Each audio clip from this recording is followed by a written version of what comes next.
एक पत्र आया है, देखो आज के जमाने में भी सावित्री होती है। लोग कहते थे पुराना, देखिए पत्र को जरा एलईडी पर पढ़िएगा इस पत्र को। कहते हैं पुराने जमाने में सावित्री अपने पति के प्राणों को लेकर आई थी, आज के जमाने में भी सावित्री है। मैं गुजरात जिला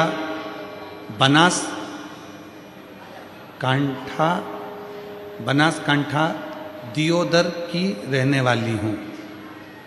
मेरा नाम रीटा बेन ठक्कर है। मेरा मोबाइल नंबर ये है। कहीं बैठी हो तो आ जाइए, आप ही हैं, एक बार ऐसा हाथ हिला दो। हाँ वापिस हाथ हिलाओ एक बार। हाँ जी दिख गए, आ जाइए, आ जाओ। गुरुजी, शादी के समय पर यह मालूम नहीं था कि पति बोल नहीं सकता, सुन नहीं सकता। विवाह हो गया। जब विवाह हो गया, आ गए, तब मालूम पड़ा कि पति की वाणी नहीं और श्रवण शक्ति नहीं।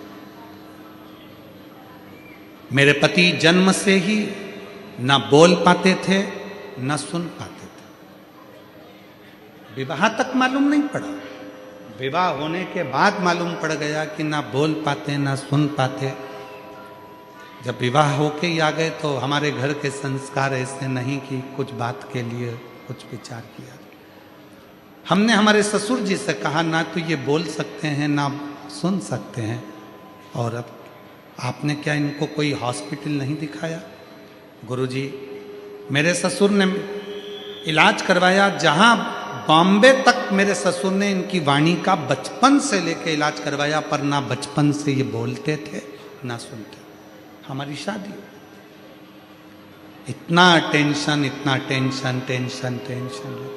समय। ससुर जी भी गुजर गए, घर में बच्चे भी हो गए। व्यापार ससुर के जाने के बाद चलता नहीं, क्योंकि ना बोल पाते ना सुन पाते। बच्चे छोटे, करें क्या? तब कोरोना का समय चल रहा था, और कोरोना काल में पहली बार मेरी पड़ोसन ने कहा कि वो सीहोर वाला बाबा कथा कहता है, और वो कथा कहता है तो जल चढ़ाने का बोलता है, तो उसकी कथा सुन। मैंने कोरोना काल में पहली बार आपकी कथा सुनी।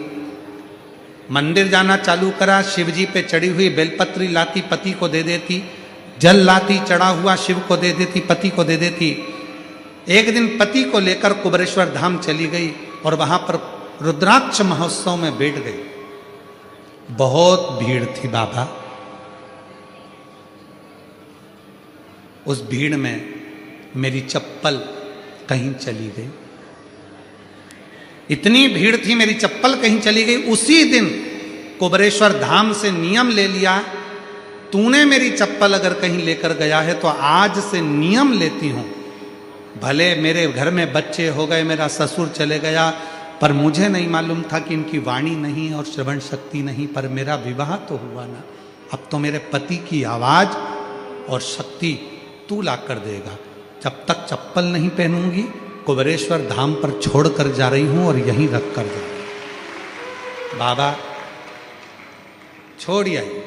उस दिन से ना चप्पल पहनी और ना कहीं इधर उधर भटकी, केवल मंदिर जाती, जल देती, आ जाती। मैं नहीं जानती कि कुबरेश्वर बाबा की भूमि पर ऐसा क्या है। शिव जी ने ऐसी कृपा कर दी, जो बचपन से नहीं बोल सकता था, जो बचपन से नहीं सुन सकता था, आज मेरा पति बोलता भी है, सुनता भी है, और बाबा की कृपा से अब दुकान भी संभालने लगे। क्यों? क्योंकि पहले बोलते नहीं, सुनते नहीं, तो दुकान कैसे करें? अब दुकान भी संभाल रहे। गुरुदेव, बाबा ऐसी कृपा करता है।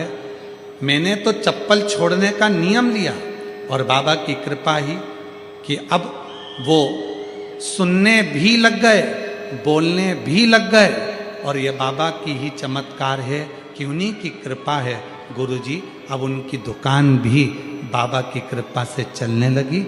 बाबा ने मुझे 4 व्हीलर गाड़ी भी दिला दी, सब कुछ कर दिया, कोई कमी नहीं रखी। ये शिव है, ये शंकर है।